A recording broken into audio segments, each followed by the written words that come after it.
الله السلام عليكم ورحمة الله تعالى وبركاته الله দরবার শুকর গুজার করছি আল্লাহ পাক রব্বুল আলামিন আমাদেরকে হজের মৌসুমে যে সময় হাজি সাহেবরা আল্লাহর ঘরে পৌঁছে যাচ্ছেন, পৌঁছে গেছেন, পৌঁছাবেন, ওই সময় আমরাও আগামীবারে আল্লাহর ঘরে পৌঁছানোর আশাকে ব্যক্ত করে আল্লাহর কুদরতি কদমে সিজদারত হওয়ার তৌফিক আল্লাহ দান করেছেন জন্য শুকর গুজার করে পড়ি আলহামদুলিল্লাহ। নবীর পাকের দরবারে শুকর গুজার করছি যে রাসূল পাক সাল্লাল্লাহু আলাইহি ওয়াসাল্লাম এসেছেন পূত পবিত্র স্রোতধারা নিয়ে, যে নবী পূত পবিত্র স্রোতধারা নিয়ে এসে প্রস্ফুটিত ইসলামকে পৃথিবীর রন্ধ্রে পৌঁছে দিয়েছেন, নিজ আওলাদ নিজ রক্তবংশীয় আওলাদ পাকের মাধ্যমে সেই দরবার শুকর গুজার করি। সবাই উচ্চ আওয়াজে পড়ি সুবহানাল্লাহ। মুআজ্জাজ হাজরিন, আসুন আমরা খুতবায় সংযুক্ত আয়াত চোখে তেলাওয়াত করে বরকত হাসিল করি। সবাই পড়ি বিসমিল্লাহির রহমানির রহিম।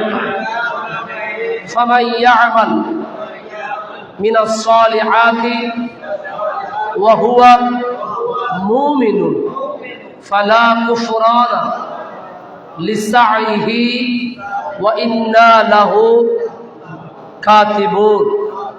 আলহামদুলিল্লাহ পড়ি। আল্লাহ পাক রব্বুল আলামিন কোরআনুল কারীমের 21 নম্বর সূরা সূরা আম্বিয়া শরীফের 94 নম্বর আয়াত আমরা তিলাওয়াত করলাম।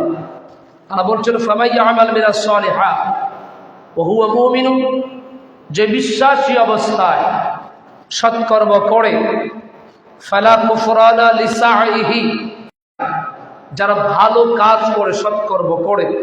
সৎকর্ম আপনি অনেকভাবে করতে পারেন। আপনি একটা মানুষ অসহায় আছে, তাকে সাহায্য করতে পারেন, আমলে সালেহ।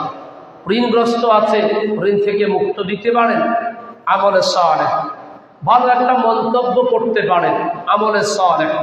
এই ভালো মন্তব্যের জায়গা থেকে আমরা আজকে রাসূল পাক সাল্লাল্লাহু তাআলা আলাইহি ওয়াসাল্লামের আব্বাজান এবং আম্মাজানের ব্যাপারে ভালো মন্তব্য করার খেয়াল করে আজকে আমরা আলোচনার টপিকটা সাজিয়েছি নবীজির আব্বাজান আম্মাজান জান্নাতি। এই আমরা একটা আমলে সালেহ আজকে সবাই করব। রাসূল পাকের আব্বাজান এবং আম্মাজান জান্নাতি যে টপিকটা নিয়ে সামাজিক যোগাযোগ মাধ্যমে যথেষ্ট পক্ষে বিপক্ষে কথা হচ্ছে, তবে বিপক্ষে যারা কথা বলছে তাদের ইলম নিয়ে আমাদের চিন্তা হয় এগুলো কি ইলমে নাফি, এগুলো কি উপকারী ইলম নাকি ধ্বংসাত্মক ইলম। আমরা দোয়া করি আল্লাহ তাদের ইলমকে উপকারী ইলম হিসেবে আল্লাহ কবুল করে পড়ে আমিন। কোরআনুল কারীম সূরা আশ-শূরা 219 নম্বর আয়াত আল্লাহ বলছেন বিসমিল্লাহির রহমানির রহিম ওয়া তাকাল্লুবাকা ফিস সাজিদিন। হে রাসূল, আমি আপনাকে সিজদাকারী মুমিনগণের মধ্যে আপনার আবর্তন আমি আল্লাহ লক্ষ্য করেছি। সুবহানাল্লাহ। সহজভাবে বললে আমি আপনাকে সিজদাকারী বান্দাদের মধ্য থেকে আমি আপনাকে বাছাই করেছি। কি মানে? আপনাকে যারা ধারণ করেছেন, লালন করেছেন, পৃষ্ঠে ধারণ করেছেন, গর্ভে ধারণ করেছেন, তারা আমি আল্লাহর সিজদাকারী বান্দা, মুমিন বান্দা। চুলছানা বিশ্লেষণ হবে আজকের এটা নিয়ে ইনশাআল্লাহ। আচ্ছা, এটা কোরআন বলছে। নবী করিম সাল্লাল্লাহু আলাইহি সাল্লাম হাদিস এলান করছেন। দালাইলুন নবুওয়াত কিতাবের মধ্যে হাদিস এসেছে عن ابن عباس رضي الله تعالى قال قال رسول الله صلى الله عليه وسلم لم يزل الله ينقلني من الأصلاب الطيبة إلى الأرحام الطاهرة مصفى مهذبا سبحان الله। আল্লাহ রাব্বুল আলামিনের বন্ধু নবী করিম সাল্লাল্লাহু আলাইহি ওয়াসাল্লাম বলছেন, আল্লাহ পাক আমাকে পবিত্র ওরসে মুমিন বান্দাদের থেকে, পবিত্র ওরসে এবং পবিত্র গর্বের মুমিন বান্দিনী থেকে আল্লাহ পাক সাফ অবস্থায় আমাকে স্থানান্তরিত করে একজনের পরে একজন, একজনের পরে একজন, এইভাবে ট্রান্সফার করে করে, স্থানান্তর করে করে আমাকে আল্লাহ পৃথিবীর মধ্যে শুভাগমনের ব্যবস্থা করে দিয়েছে। দালালের নবুয়ত কিতাবের মধ্যে সাহেবের বলছেন, এবং এটা মাওয়াহিবের মধ্যে এসেছে। রাসূল পাক সাল্লাল্লাহু আলাইহি সাল্লাম বলছেন নিজে যে আমাকে আল্লাহ পবিত্র ওরসে, পবিত্র গর্বে, ওরস মানে বাবার দিক থেকে খাজা আব্দুল্লাহ, পবিত্র গর্ব, গর্ব মানে মা আমেনার দিক থেকে খাজা মা আমেনা খাতুন। নবী বললেন আমার বাবা এবং আমার মার এই যে সুন্দর একটা কম্বাইন, একটা সুন্দর মিশ্রণ, তার আগেও আমার আল্লাহ আমাকে পাক সাফ করে পবিত্র বান্দাদের মধ্যে স্থানান্তর করে করে জমিনে আসার সুযোগ করে দিয়েছেন। নবী পাক বলছেন। বিদায়া ওয়া নিহায়া কিতাবের মধ্যে এসেছে, হযরত ইবনে কালবীর বর্ণনা সূত্রে তিনার পিতা মুহাম্মদ কালবী রাহমাতুল্লাহ আলাইহি বলেন, কাতাবতু লিন-নবিয়্যি সাল্লাল্লাহু আলাইহি ওয়াসাল্লাম 500 ওয়া উম্মাহাতিহি ফালাম আজিদ ফীহিন্না সিফাহান ওয়ালা শাইয়ান মিন আমরিল জাহিলিয়া। তিনি বলছেন আমি নবী সাল্লাল্লাহু আলাইহি সাল্লামের বংশধারা পূর্ববর্তী 500 মায়ের তালিকা প্রস্তুত করেছি। সুবহানাল্লাহ। কয়শো মা? 500 মায়ের তালিকা প্রস্তুত করেছি। তাদের মধ্যে চরিত্রহীনতা, জাহিলিয়তের কিছু আছে, এমন একজন মাকেও আমি পাই নাই। মুহাম্মদ কালবী বলছেন যে আমি রাসূল পাকের আম্মাজানদের থেকে শুরু করে পেছনের 500 জন মা জানের 500 জন মহিলার তালিকা লিস্ট করেছি। একজনকেও আমি গুনাহগার, চরিত্রহীন, আইয়ামে জাহিলিয়তের মধ্যে যা জাহালাত ছিল এদের কারো কাছে আমি কোন জাহালাতের রেশ বিন্দু পাই নাই। সুবহানাল্লাহ। আজকে শুধু এটা নিয়ে আলোচনা হবে, অসুবিধা তো নেই, আমাদের জানার তো দরকার আছে। কারণ যেই নবীকে আমরা ভালোবাসি, যেই নবীকে আমরা মহব্বত করি, যেই নবীর জন্য জান প্রাণ উজাড় করে দেয়, সেই নবীর আব্বা আম্মা বেঈমান, এই কথা শুনলে আমাদের দিল কাঁদে। কথা বলেন ঠিক কিনা? কারণ এই যে হাজী সাহেবরা যাচ্ছেন, ওনারা যারা আহলে সুন্নাত ওয়াল জামাতের সাথে হজে যাওয়ার সুযোগ হয়, ওই হজ কাফেলা হাজী সাহেবরা বেশিরভাগ সময় মদিনা শরীফ আগে চলে যেতে চায়। সুবহানাল্লাহ। কেন? কারণ তাদের দিল নবীর জন্য কাঁদে। সুবহানাল্লাহ। তাদের দিল নবীর জন্য কাঁদে, তাদের অন্তর রাসূল পাকের জন্য কাঁদে। আল্লাহ পাক আমাদের সবাইকে মদিনা ওয়ালার গোলামিতে যুক্ত থাকার তৌফিক দান করুন। আর জোরে বলেন আমিন। সবাই আমরা মদিনায় যেতে চাই কিনা? ও জানে ওয়ালে হাজি, হাজিরা যাচ্ছে না, রওনা হয়ে গেছে, রওনা দিয়ে দিয়েছে, অনেকে পৌঁছে গেছে। আমরা তো যেতে পারি নাই। আমরা হাজিদের মাধ্যমে দয়াল নবী কামলিওয়ালার নূরের কদমে আমরা সালাম দিব, আমাদের হাজিরা দেব। ইনশাআল্লাহ বলেন না? ইনশাআল্লাহ। ও জানে ওয়ালে হাজি جب جاؤ تم مدینہ دربار مصطفیٰ میں میرا سلام کہنا، دربار مصطفیٰ میں میرا سلام ہو سامنے تمہارے محبوب جلوہ گر ہے، ہو سامنے تمہاری محبوب جلوہ گر ہے، محبوب جلوہ گر ہے، سر کو جھکا جھکا کر، سر کو جھکا جھکا کر ان کو سلام کہنا، دربار مصطفیٰ میں میرا، دربار مصطفیٰ میں میرا، یہ شہر مصطفیٰ ہے بس یہ ادب کی جا ہے، یہ شہر مصطفیٰ ہے بس یہ ادب کی جا ہے، بس یہ ادب کی جا ہے، آنکھی بچھا بچھا کر، آنکھی بچھا بچھا کر بابو سلام کہنا، دربار مصطفیٰ میں میرا سلام، دربار مصطفیٰ میں میرا،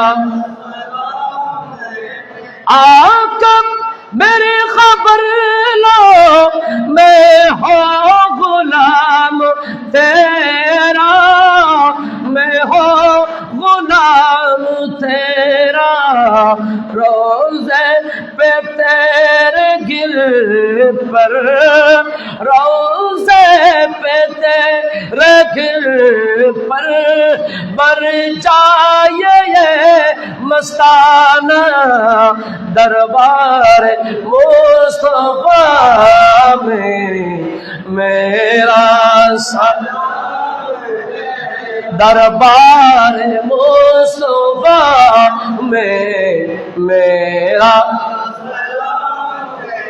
موت حیات میری دونوں تیرے لیے ہے، دونوں تیرے لیے ہے، جب موت میری آئے، جب موت میری آئے تو ہر سامنے مدینہ، دربار مصطفیٰ میرا سلام، وہ جانے والے حاجی، وہ جانے والے حاجی، جب جاؤ تم مدینہ دربار مصطفیٰ میں میرا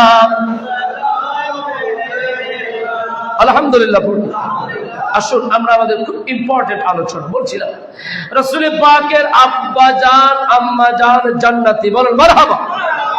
আসুন বিদায় ওয়ান নিহায়া কিতাবের মধ্যে আরেকটা হাদিস এসেছে, ফতোয়া শামিতে এসেছে, রুদুল মুখতার এসেছে, আন আয়েশা রাদিয়াল্লাহু তাআলা আনহা قالت ان الله احيا ابويه اكراما له صلى الله عليه وسلم فاسلم ثم مات كما كان كما احيا الموتى بعيسى عليه السلام।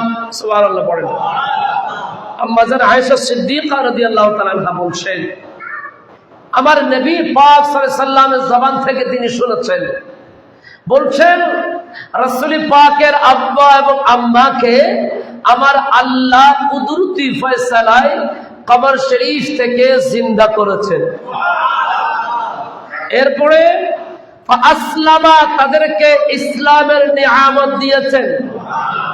সুম্মামাতা, অতঃপর তিনাদেরকে আবার কবরে নিয়ে গেছেন। জোরে বলবেন না সুবহানাল্লাহ? আরো জোরে বলেন না সুবহানাল্লাহ? যেভাবে আল্লাহ ঈসা আলাইহিস সালামকে জমিনে এনেছেন, বাবা বলেন না, বাবা ছাড়া আবার ঈসা নবীকে উপরে তুলে নিয়ে গেছেন, আবার আনবেন। আল্লাহ পাক রব্বুল আলামিন আবার নবী রহমতে দু আলম নবী নূরে মুজাসসাম আদখালা জান্নাতের মালিক রহমতে দু আলম নবীর আব্বা এবং আম্মাকে কবর শরীফ থেকে জিন্দা করেছেন। আল্লাহ পারে না? পারে না? করেছেন। কেন করেছেন? এটা নবী আখিরুজ জামার সম্মান, যেটা আপনি কেন শব্দ উল্লেখ করবেন বুঝতে হবে। এটা আমার নবীর শান আল্লাহ এত বুলন্দ করে দিয়েছেন, যেটা আপনার কিতাব দিয়ে, আপনার জ্ঞান দিয়ে, আপনার যুক্তি দিয়ে আপনি বুঝবেন না। আমার আল্লাহ বলে, দোস্ত আমি ওটাই করব, কারণ আপনার সম্মান সব যুক্তি তর্কের উপরে। জিন্দা করেছেন, আসলামা, কলমা নসিব করেছেন। এরপরে আবার সুম্মা মাতা, এরপরে কবরে আবার নিয়ে গেছেন। সুবহানাল্লাহ বলেন না? আচ্ছা, এটা হলো আম্মা জান আয়েশা সিদ্দিকার হাদিস। আসুন আজকে শুধু এটা নিয়ে কথা হবে। আচ্ছা বলেন, কোরআন কারীমে আয়াত এসেছে সূরা বাকারার 128 নম্বর আয়াত, রব্বানা ওয়াজআলনা মুসলিমাইনি লাক ওয়া মিন যুররিয়্যাতিনা উম্মাতান মুসলিমাতান লাক। হযরত সাইয়েদনা ইব্রাহিম খলিলুল্লাহ ইসমাঈল জবিউল্লাহ আল্লাহর ঘরটাকে সংস্কার করার পরে আল্লাহর কাছে দোয়া করেছেন, আল্লাহ আমাদের দুজনকে তোমার অনুগত মুসলিম হিসেবে কবুল করো। কি হিসেবে? কোরআন বলছে মুসলিমিনা লাকা। তার মানে ইব্রাহিম ইসমাঈল আলাইহিস সালাম তারা দুজন কি ছিলেন? আমার কথা বলেন, মুসলিম ছিলেন, মুসলমান ছিলেন। কি ছিলেন? আল্লাহ কোরআন বলছেন, ইব্রাহিম ওখানে দোয়া করছে, রব্বানা, হে আমাদের প্রতিপালক, ওয়াজআলনা মুসলিমান লাক, আমাদের দুজনকে তোমার অনুগত বান্দাদের মধ্যে মুসলিম হিসেবে কবুল করো। আচ্ছা, এরপরে ওয়া মিন যুররিয়্যাতিনা, এবং আমার বংশধরদের মধ্য থেকে উম্মাতান, কিছু উম্মতকে মুসলিমাতান লাকা, মুসলমান হিসেবে কবুল করো। ইব্রাহিম আলাইহিস সালাম দোয়া করেছেন। আচ্ছা বলেন তো, আমরা সূরা হজের ৭৮ নম্বর আয়াতে আয়াত এসেছে মিল্লাতা আবিকুম ইব্রাহিম, মিল্লাতা আবিকুম ইব্রাহিম, এটা তোমাদের পিতা ইব্রাহিমের দ্বীন। সুবহানাল্লাহ। নবী বলছেন মিল্লাতা আবিকুম ইব্রাহিম, এটা তোমাদের পিতা ইব্রাহিমের দ্বীন, মানে ইসলাম। তার মানে ইসলাম ইব্রাহিম আলাইহিস সালামের উপরের দিকে আমি যাচ্ছি না, ইব্রাহিম আলাইহিস সালাম থেকে ইসলাম আসে না নাই? খেয়াল করেন। তাহলে রাসূল বলছেন মিল্লাতা আবিকুম ইব্রাহিম, আল্লাহকে আল্লাহ বলে দিচ্ছেন যে হে রাসূল, এটা আপনার পিতা ইব্রাহিম খলিলুল্লাহর দ্বীন। এখন প্রশ্ন হলো, ইব্রাহিম খলিলুল্লাহ ইসমাঈল জবিউল্লাহ দোয়া করেছেন, আল্লাহ আমাদেরকে মুসলিম অনুগতদের মধ্যে অন্তর্ভুক্ত করো। আল্লাহ কি করেছেন? মনে করেছেন? সকল নবীরা মুস্তাজাবুদ দাওয়াত, দোয়া করলেই আল্লাহ কি করেন? কবুল করেন। তাহলে মুসলিম তখন থেকে ছিল। ইব্রাহিম আলাইহিস সালাম এবং ইসমাঈল আলাইহিস সালাম দোয়া করেছেন, আল্লাহ কবুল করেছে। এরপরে আমি আপনাদেরকে যে বিষয়টা বলতে চাচ্ছি, দোয়া করেছেন আল্লাহ আমাদেরকে মুসলমান করলে হবে না, আমার বংশ পরম্পরায় যারা আসবে তাদের মধ্যে তুমি মুসলমান রাখতে হবে। এবার ইতিহাসের ছাত্ররা যারা হিস্ট্রি নিয়ে পড়াশোনা করছে, আপনারা একটু মাথা খাটান। ইব্রাহিম খলিলুল্লাহর জীবনের আমার নবীর সময়কাল, এই দুই সময়কালের মধ্যখানে যতটুকু অনুমান করা যায় ঐতিহাসিক ইনফরমেশন অনুযায়ী 2000 থেকে 2500 বছরের বেশি সময় একটা বিশাল গ্যাপ আছে। তো প্রশ্ন হলো, মিল্লাতা আবিকুম ইব্রাহিম যদি হয়, তাহলে আমার নবীকে যদি আল্লাহ বলেন, হে রাসূল, এই ইসলাম এটা আপনার পিতা ইব্রাহিমের ধর্ম, তাহলে এই 2500 বছর ধরে একটা অংশের মাধ্যমে, একটা বংশের মাধ্যমে, একটা সিলসিলার মাধ্যমে আমার আল্লাহ ইসলামটাকে জারি রাখতে রাখতে খাজা আব্দুল্লাহ পর্যন্ত এনেছেন। বিষয়টা কি সহজ হলো না জটিল হলো? খুব সহজ, সিম্পল একটা ব্যাপার। আর যদি আপনি বলেন না, এই মিল্লাত আবিকুম ইব্রাহিম, অনেকে আমাদের অনেক ভাইয়েরা বলে ইব্রাহিম জাতির পিতা নন, এমন কথা বলে, এটা নিয়ে আলোচনা হবে। বলতে চাচ্ছিলাম, যদি আপনি ইব্রাহিম খলিলুল্লাহকে মুসলমান না মানেন, অথবা মুসলমান মানার পরে তার বংশ পরম্পরায় মুসলমান আসবে, থাকবে, ছিল, এটা না মানেন, তাহলে মিল্লাত আবিকুম ইব্রাহিম আয়াত নিয়ে সন্দেহ তৈরি হয়। নাউযুবিল্লাহ। আমরা যেটা সহজে বুঝলাম, ইব্রাহিম খলিলুল্লাহ দুয়ার বছরে আমার আল্লাহ খাজা আব্দুল্লাহ পর্যন্ত একটা বংশ রেখেছেন, যেটাকে ঐতিহাসিকরা বলছেন হানিফ সম্প্রদায়, কোরআন বলছেন ইসলাম সম্প্রদায়, মুসলিম সম্প্রদায়। জোরে বলুন সুবহানাল্লাহ।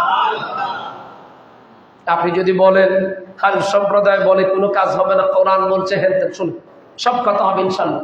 আচ্ছা, এবার আপনাকে যদি আমি ধরেন 2টা পাত্র দিলাম, কয়টা? 2টা পাত্র দিলাম। একটা পাত্রের মধ্যে আপনার মন্দ কিছু আছে, ধরেন গরুর যে প্রস্রাব করে প্রস্রাব আছে, আরেক পাত্রের মধ্যে গরুর দুধ আছে, ঠিক আছে? আবার আপনাকে বললাম যে আপনি এই রুটিটা এই তরল পানীয় দিয়ে ভিজিয়ে খাবেন। কোনটা খাবেন? দুটোটাই তো তরল, দুটোটা কি নাকি না? নাকি না? দুটোটাই তরল। আপনি দুধ খাবেন, গরুর প্রস্রাব মানে গরুর 1 নাম্বার খাবেন না, আমাদের মাদ্রাসার 1 নাম্বার বলে মানে ভেজাল করতে যাবে না, খাবেন না। কেন? বিবেক বলে বিশ্রী। দোস্ত, এটা সাধারণ মুহাম্মদ নয়, এটা ওই মুহাম্মদ সাল্লাল্লাহু আলাইহি সাল্লাম, যার জন্য আমার আল্লাহ কুল কায়নাতকে নিজের মতো করে সাজিয়েছে।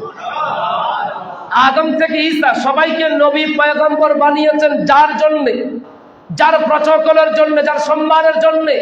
এত বড় একজন মহামানবকে আল্লাহ জমিনে পাঠাবেন, অপাত্রের মধ্যে, খারাপের মধ্যে, মুশরিকের মধ্যে নয়, অবশ্যই বিবেক বলে সুপাত্রে, পবিত্র পাত্রের মধ্যে পাঠাবেন। বিবেক বলে, কি বলে? আচ্ছা, মাওয়াহিবের মধ্যে হাদিস এসেছে, রাসূল পাক সাল্লাল্লাহু আলাইহি, যেটা বলেছিলাম, রাসূল পাক বলেছেন আমাকে পাক সাফ করে আল্লাহ পাক জমিনের মধ্যে পাঠিয়েছেন। সুবহানাল্লাহ বলেন। পাক সাফের অন্তর্ভুক্ত করে আমাকে পাঠিয়েছেন। এবার আসুন, তাহলে আমরা বুঝে নিলাম রাসূল পাকের আব্বা জান এবং আম্মা জান, আল্লাহর ইব্রাহিম খলিলুল্লাহর দোয়া, নবীজির হাদিস, এগুলোর দ্বারা আমরা বুঝে নিলাম আব্বা জান এবং আম্মা জান ভূত পবিত্র, তারা মুশরিক ছিলেন না, কাফের ছিলেন না। কারণ তাদের ভিতরে ইব্রাহিম খলিলুল্লাহ দোয়ার ফসলে আল্লাহ পাক ইসলামের নিয়ামত প্রকাশ্যভাবে না দিলেও আল্লাহ কুফরি থেকে তাদেরকে হেফাজতে রেখেছে। এতটুকু আমরা পরিষ্কার হলাম। সেকেন্ড পয়েন্ট, রাসূল পাক সাল্লাল্লাহু আলাইহি সাল্লামের আব্বাজান এবং আম্মাজানকে আল্লাহ কবর থেকে তুলে চিন্তা করেছেন, ওটাও আমি আপনাদেরকে বললাম। এবার একটা হাদিসের নিরসন করব। মুসলিম শরীফের 976 নম্বর হাদিস, রাসূল পাক সাল্লাল্লাহু আলাইহি সাল্লামের হাদিস, জারান নবী সাল্লাল্লাহু আলাইহি ওয়াসাল্লাম কবরা উম্মিহি ফাবাকা ওয়া আবকা মান হাওলাহু। আল্লাহর নবী আম্মি জানের কবরের মধ্যে জিয়ারতের জন্য গেলেন, আমার নবী কাঁদলেন, ওয়া মান হাওলাহু, এবং সবাইকে কাঁদালেন। ফাকালা আস্তাযানতু রাব্বি, আন আস্তাগফির লাহা, আল্লাহর কাছে ক্ষমা প্রার্থনার জন্য ইজাজত চেয়েছেন। ফালাম ইউজাল্লি, ইজাজত দেওয়া হয় নাই। ওয়াস্তাযানতুহু ফি আন আযুরা, শুধু জিয়ারতের ইজাজত দেওয়া হয়েছে কবরহা, তার কবর। ফাআযিনা লি ফাযুরুল কুবুরা ফাইন্নাহা তুযাক্কিরুল মাউত। লম্বা হাদিস, আমি শেষ করব। রাসূল এই হাদিস নিয়ে আমার অনেক বন্ধুরা মিসগাইড করতে চাচ্ছে। এখানে বলা হচ্ছে জারান নবী, নবী জিয়ারত করলেন আব্বা আম্মার কবর। এখানে আগে একটা কথা ক্লিয়ার করা দরকার। আমার এলাকার এক ভদ্রলোক, যিনি ফেসবুকে খুব ভাইরাল, দুর্ঘটনা হোক আর সৌভাগ্য হোক, ওনার বাড়ি আমার বাড়ি একই থানার কাছাকাছি, একই থানার কাছাকাছি। ওনার ভাষা আমার ভাষা একই ভাষা, বুঝতে পারছেন বিষয়টা? তো উনি বলছেন যে কাফেরদের কবর জিয়ারত করা যাবে। একটু নাউজুবিল্লাহ বলেন। উনি বলছেন যে কবর জিয়ারত সবার জন্য, কিন্তু আল্লাহর কোরআন বলছে সূরা তাওবার 84 নম্বর আয়াত, ওয়ালা তুসাল আলা আহাদিন মিনহুম মাতা আবাদান ওয়ালা তাকুম আলা কবরিহি ইন্নাহুম কাফারু বিল্লাহি ওয়া রাসূলিহি। আল্লাহ স্পষ্ট বলে দিয়েছেন, রাসূল যারা আপনার সাথে আল্লাহর সাথে কুফরি করে কাফের, তাদের কবরের সামনে আপনি দাঁড়াবেন না, দাঁড়াবেন। তার মানে কাফেরের কবর জিয়ারত করার কোন সুযোগ, বলেন না কোন সুযোগ। বড় ভাই, আপনি আমার বড় ভাই, আমি সম্মানের সাথে বলি, আল্লাহ কোরআনে স্পষ্ট বলে দিয়েছেন সূরা তাওবা 84-তে।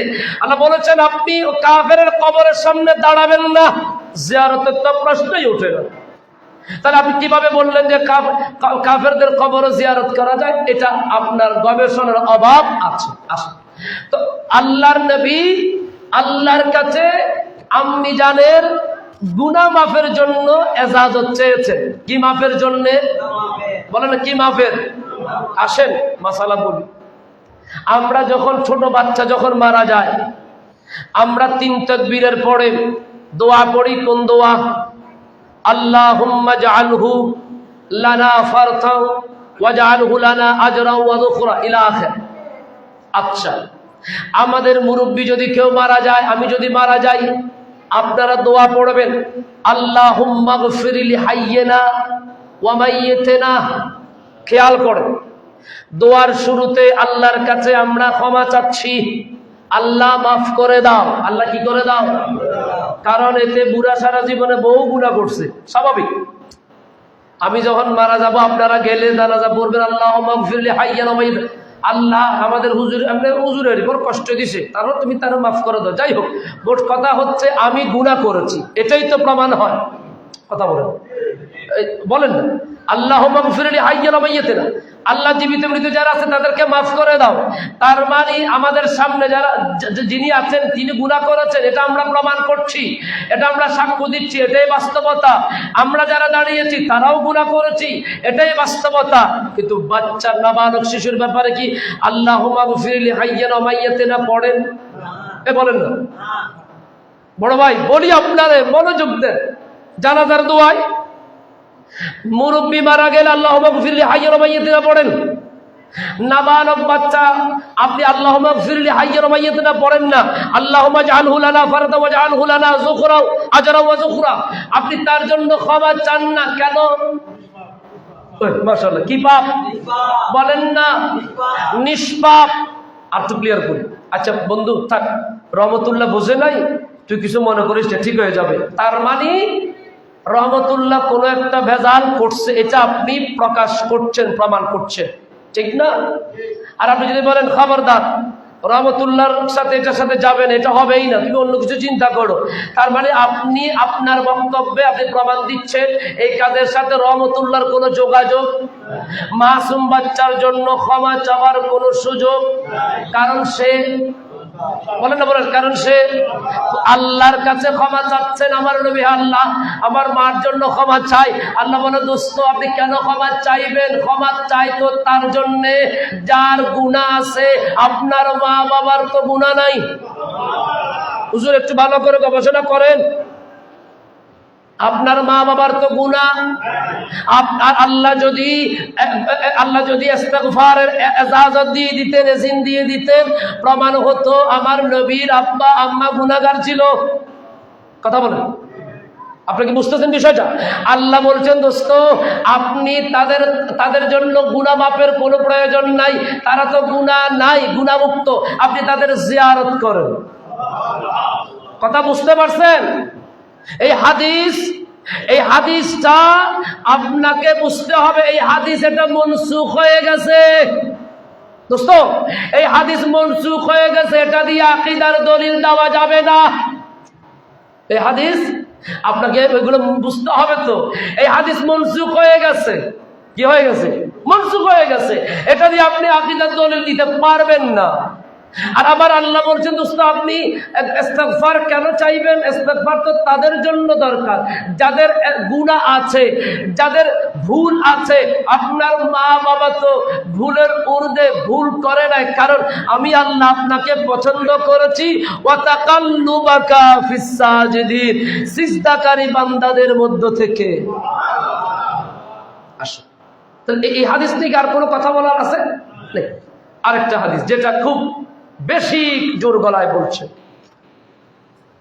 তা মুসলিম শরীফের 203 নম্বর হাদিস।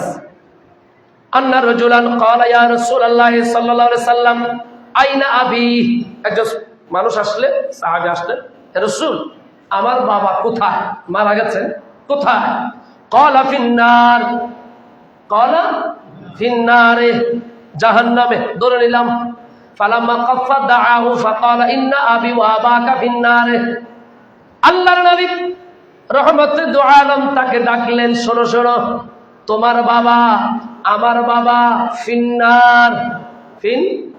এখন আমার বন্ধু মুরব্বি বলছেন যে স্পষ্ট কথা, নার মানে আগুন, বুঝলাম জাহান্নাম। এখন আল্লাহর কোরআন যে বলছে ওয়া তাকাল্লুবাকা ফিস সাজিদিন, আবার রাসূল পাকের আব্বাজান সিজদাকারী বান্দাদের মধ্যে আছেন। রাসূল বললেন, আমাকে আল্লাহ পাক সাফ সিলসিলার মধ্যে পাঠিয়েছেন।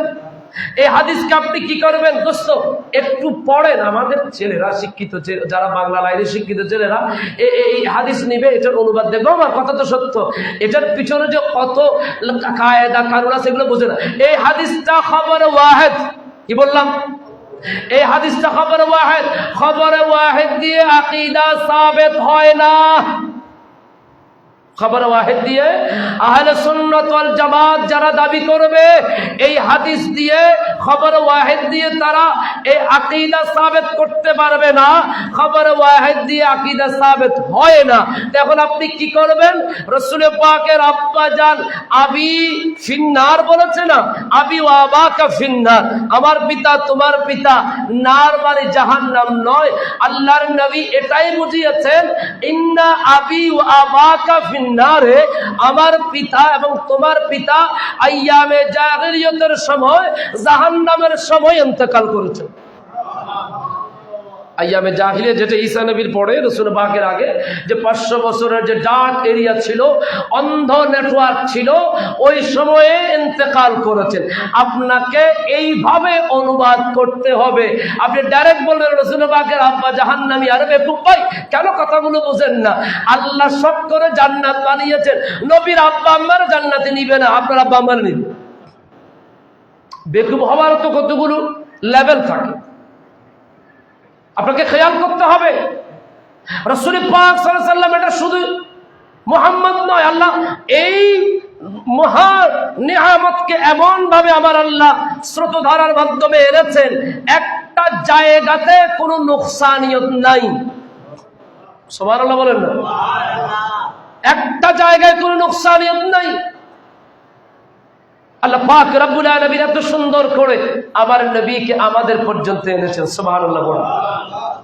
আমি আবার বলছি, এখন ইন্না আবি ও আবাকা ফিন্নার, আমাদের ছেলেরা অনুবাদ করবে আমার পিতা তোমার পিতা ফিন্নার, জাহান্নামে। না না, আপনাকে অনুবাদ করতে হবে আমার পিতা তোমার পিতা। এলানে নবুয়তের আগে, রাসূল পাকের জহুর নবুয়তের আগে ঈসা আলাইহিস সালাম থেকে শুরু করে যে 500 বছরের ডিউরেশন, এটা ছিল অন্ধ দুনিয়া, জাহান্নামী দুনিয়া। এখানে মানুষজন পৌত্তলিকতায় পূজায় মানুষজন মুশরিক ছিল। আমার নবী এটাই বলছেন, আমার পিতা তোমার পিতা এই মুশরিকদের জমানার মধ্যে ইন্তেকাল করেছেন। কারণ আমার আল্লাহ আদমের পৃষ্ঠের মধ্যে, কপালের মধ্যে যেভাবে এসেছে, আমার আল্লাহ আমার নবীর নূরটাকে সেট করে জনে জনে জনে জনে জনে জনে আমার নবীর আব্বা খাজা আব্দুল্লাহ পর্যন্ত নূর মোবারক এনেছেন। 2013-14 থেকে আমি এই রাসূল পাকের বংশীয় সাজানাটা মুখস্থ করেছিলাম। প্রায় মাহফিলে বলতাম, সময় সুযোগ হয় না, এজন্য বলা হয় না। আদম থেকে খাজা আব্দুল্লাহ পর্যন্ত আমার নবীর সাজানার মধ্যে একটা কোনো নোকসানিয়ত নাই। সুবহানাল্লাহ বলেন না। আদমের পুত্র শীষ, শীষের পুত্র আনুস, আনুসের পুত্র কায়নান, কায়নানের পুত্র মাহালান, মাহালানের পুত্র ইলিয়াস, ইলিয়াসের পুত্র আখলুক, আখলুকের পুত্র মুতাশালিক, মুতাশালিকের পুত্র লামিক, লামিকের পুত্র নূহ, নূহর পুত্র সামের, সামের পুত্র আরফাকশাদ, আরফাকশাদের পুত্র আবির আল হুদ, আবির আল হুদের পুত্র ফালিক, ফালিকের পুত্র আরগু, আরগুর পুত্র শাহরুখ, শাহরুখের পুত্র ইব্রাহিম, ইব্রাহিমের পুত্র ইসমাইল, ইসমাইলের পুত্র মাদ, মাদের পুত্র মুদার, মুদারের পুত্র মুদ্রাকা, মুদ্রাকার পুত্র খুজাইমা, খুজাইমার পুত্র কানানা, কানানার পুত্র নদর, নদরের পুত্র মালিক, মালিকের পুত্র ফিহর, ফিহরের পুত্র গালেব, গালেবের পুত্র লুয়াই, লুয়াইয়ের পুত্র কাব, কাবের পুত্র মুর্রা, মুর্রার পুত্র কিলাব, কিলাবের পুত্র আব্দুল কুসাই, আব্দুল কুসাইয়ের পুত্র আব্দুল মানাফ, আব্দুল মানাফের পুত্র হাসেম, হাসেমের পুত্র আব্দুল মুত্তালিব, আব্দুল মুত্তালিবের পুত্র খাজা আব্দুল্লাহ। আর সেই আব্দুল্লাহর ঘরে শুভাগমন করলো আবার আপনার কলিজার টুকরা দয়াল নবী রাসূলুল্লাহ। আদম থেকে খাজা আব্দুল্লাহ পর্যন্ত বংশলতিকা একটা মায়ের বাপের বেটা নাই যে আমার নবীর বংশীয় সিলসিলা একজনকে কাফের প্রমাণ করতে পারে। বলবে আমরা সাধারণ কথা, আমরা মিসগাইড কেন হচ্ছি জানেন? আমাদের দেশে কাফের বলে না। আপনারা ডুবাই টুবাই আসছিলেন যে কেউ আসেননি, ওরা তো ভাড়া আসেন না, ভাড়া গেলেন টিসে করে, টিসে খাওয়া কি হয়? কাফের কৃষকের এক অর্থ হচ্ছে যে কাফের আছে, হ্যাঁ, মাজরার মধ্যে কৃষক একটা আরবি অর্থ। আরবি অনেকগুলো অর্থ আছে, আপনি অর্থ কোনটা নেবেন আপনাকে বুঝতে হবে সেটা। আপনি আমরা সরাসরি যদি অনুবাদ করে ফেলেন আপনি মিসগাইড করবেন। কি করবেন? মিসগাইড করবেন। যেমন সাসার কোনো কি নাই, আরবি নাই, আবুন দিয়ে বা সাসা বুঝা কথা বুঝুন। আবুন তো পরের ব্যাপার। ইব্রাহিম আলাইহিস সালামের ব্যাপারে যে আবুন বলা হয়েছে, কেউ বলছেন বাবা, কেউ বলছেন চাচা, এটা হবে চাচা। কিন্তু আমাদের দেশের মানুষেরা বলতেছে ইব্রাহিমের বাপ কি ছিলেন? মূর্তি পূজারক ছিলেন। নাউজুবিল্লাহ বলেন না। এগুলো লম্বা কথা, আপনি যেন তেন ভাবে বলতে পারবেন না। বললাম না, একজনে বলে দিছে আপনি হাত বাঁধেছে কতগুলা, এদের মুরব্বী ইব্রাহিম জাতির ফিতর। আশ্চর্য কথাবার্তা। আমার শিক্ষিত ছেলেরা কেমনে তাদের কথা শুনে? ইব্রাহিম জাতির পিতা না তো কে জাতির পিতা?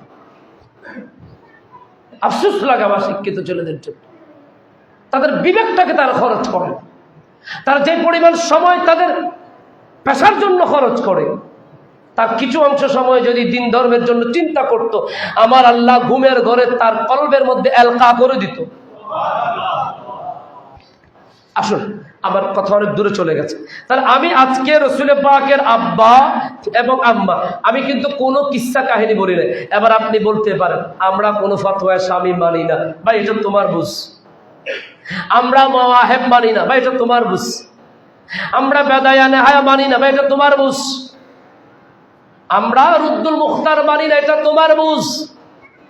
কিন্তু আমরা যারা কোরআন হাদিসকে যারা গবেষণা করে, সুফিরা, ফুকাহায়ে কেরামরা, মুফাসসিরিন, মুহাদ্দিসিনরা যারা আমাদেরকে ইসলামটাকে সহজ করে বুঝিয়ে দিয়েছেন, তাদের মত আমাদেরকে মানতে হবে।